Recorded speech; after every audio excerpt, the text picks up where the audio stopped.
इसके अलावा आपसे स्टॉक स्पेसिफिक रणनीति भी जानना चाहेंगे। आज के लिए ट्रेडिंग आइडियाज क्या होंगे आपकी तरफ से?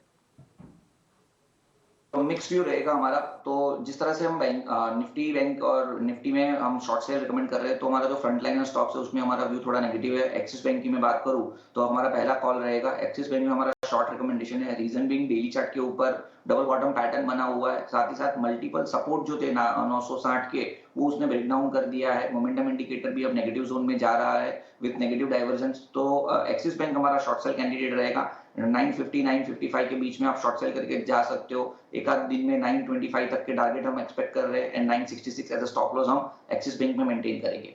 अब कल हमने देखा था कि यूएस सेशन के दौरान डॉलर इंडेक्स में जो गिरावट आई थी, वो कहीं ना कहीं मेटल सेक्टर को हेल्प कर सकती है। तो हिंदुस्तान जिंक हमारा बाय कॉल रहेगा मेटल सेक्टर के अंदर से। डेली चार्ट के ऊपर एक राउंडिंग बॉटम पैटर्न ब्रेकआउट आ चुका है। स्पेशल डिविडेंड की वजह से उसमें जो प्राइस करेक्शन हम देख रहे हैं वो because of the dividend factoring है। ओवरऑल चार्ट काफी पॉजिटिव है। 330 के आसपास की सेटलमेंट थी। हम लॉन्ग करके जाएंगे 345 एज अ टारगेट हम एक्सपेक्ट कर रहे हैं and 319 as a stop loss हम हिंदुस्तान जिंक में मेंटेन करेंगे। तो एक्सिस हमारा शॉर्ट रहेगा, हिंदुस्तान जिंक हमारा बाय कॉल रहेगा। बैंक पर शॉर्ट की रणनीति और हिंदुस्तान जिंक यहां पर खरीदारी की राय है किरण की तरफ से। 345 के टारगेट के साथ और 319 का स्टॉप लॉस आपको लगा के चलना है। कुणाल बताइए, आपके फोकस में कौन से शेयर हैं? आज आप क्या ट्रेड करने की सलाह देंगे? वेल एक्चुअली जिस हिसाब से किरण जी ने कहा है, मार्केट अगर कोई भी उछाल आता है तो बेचने की सलाह रहेगी। एंड इस लेवल पे अगर मैं बैंक निफ्टी की बात करूं, बैंक निफ्टी में काफी अच्छा सपोर्ट आ रहा है, एक जो lower band of rising channel. तो कहीं ना कहीं लग रहा है कि अगर नीचे बैंक निफ्टी आता है तो वहां से हमें बाउंस बैक देखने को मिलता है। लेकिन वो बाउंस बैक जो भी मिलता है वो हम शैलो राइज की तरह ही यूज करेंगे ना। दोनों इंडेक्स में पर्टिकुलरली जो व्यू बन रहा है मेरा, वो वही बन रहा है कि अगर ये काफी अच्छा सपोर्ट है, सपोर्ट पे आता है तो बाउंस बैक मिल सकता है। रेंज बाउंड है तो बट ऑब्वियसली ये जो रेंज है उसका हमें ये रेंज का बेनिफिट लेना ही चाहिए।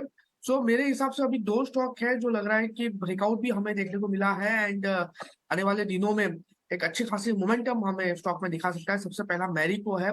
तो 537 के अराउंड मैरिको का क्लोजिंग हमें देखने को मिला है।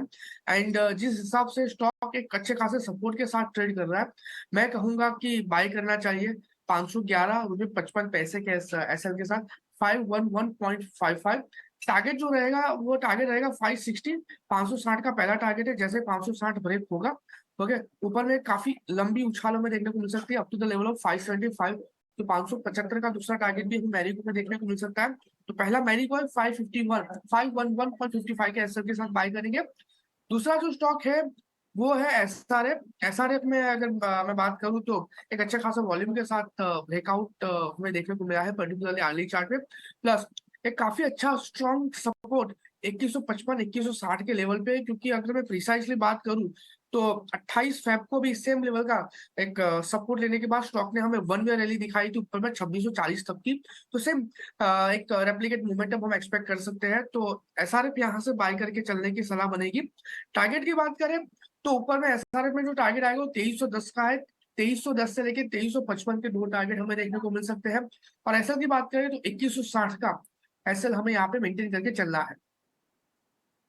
इंडेक्स पर स्ट्रैटेजी और स्टॉक स्पेसिफिक कॉल्स हमारे टेक्निकल एक्सपर्ट्स की तरफ से 4 कॉल्स आपके सामने, जिसमें एक बिकवाली की एक्सिस बैंक पर किरण की राय है शॉर्ट की। इसके अलावा हिंदुस्तान जिंक पर खरीदारी की कॉल और साथ ही कुणाल का ये मानना है कि एसआरएफ और मैरिको ये दोनों काउंटर्स हैं जिस पर खरीदारी का मन बनाकर आप चल सकते हैं। कुछ बोरा भी शामिल हो चुके हैं। कुछ थैंक यू सो मच समय देने के लिए।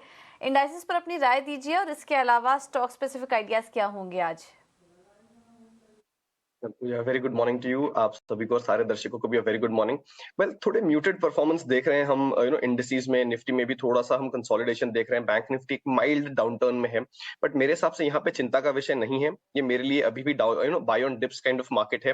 हो सकता है कि थोड़ा सा पेशेंस आपको रखना पड़े। देखिए, बहुत सारे इवेंट्स लाइंड अप हैं इस हफ्ते, तो उसके चलते थोड़ी सी पोजिशन जो लाइट हो रही है ऑन द इंडिसेस, ये बिल्कुल वाजिब है। तो उसी के चलते मेरे ख्याल से थोड़ा सा यहाँ पे आपको डिप देखने मिल रहा है। निफ्टी पे 19,200 19,300 के जो जोन है यहाँ पे बहुत स्ट्रॉन्ग सपोर्ट है, तो हमें लग रहा है यहाँ से एक रिबाउंड बिल्कुल आ सकता है। जितना मार्केट यहाँ से नीचे आएगा आपका रिस्क रिवॉर्ड रेशियो जो है वो एक्चुअली फेवरेबल होता रहेगा। सो ओवरऑल सेटअप पॉजिटिव है। निफ्टी पे 19,250 का सपोर्ट, 19,500 के करीब का resistance at least for the expiry today. वहीं बैंक निफ्टी पे 44,200 का सपोर्ट एंड 45,000 का रेजिस्टेंस। अब जहां तक स्टॉक स्पेसिफिक एक्शन की बात है, दो पिक्स है मेरे, इंटरेस्टिंगली दोनों ही कैश सेगमेंट से ही हैं। ईसाब इंडिया, ये स्टॉक हमने पहले भी काफी बार डिस्कस किया है, लगातार हमारे टारगेट्स हिट करने के बाद ये स्टॉक अभी भी ऊपर जा रहा है। एक माइल्ड डिप आया था, 20 डे मूविंग एवरेज तक स्टॉक स्लिप हुआ था, बट वहां से जो रिबाउंड आया है, एक नई रैली की शुरुआत हुई है, तो इस स्टॉक को 4300 और 4475 के लेवल तक ले जा सकती है। तो इन टारगेट्स के लिए आप बाय करें, 4190 के करीब स्टॉप लॉस रखें ट्रेडिंग के लिहाज से ले रहे हो तो। डिफेंस में काफी चर्चा ऑलरेडी कर चुके हैं। एक स्टॉक जिसकी चर्चा थोड़ी कम होती है विच इज डेटा पैटर्न्स। कल इसमें एक बहुत क्लियर ब्रेकआउट आया था, वॉल्यूम में भी अपटिक देखने मिला है, तो यहाँ पे भी आप ट्रेडिंग के लिहाज से 2060 और 2100 के टारगेट्स के लिए बाय कर सकते हैं। 1980 को अपना स्टॉप लॉस बना के चलें। पैटर्न्स और इनफैक्ट एरोस्पेस एंड डिफेंस में अच्छा एक्शन तो हम देख रहे हैं और 4% की मजबूती कल के सत्र में भी देखने को मिली थी, लेकिन कुछ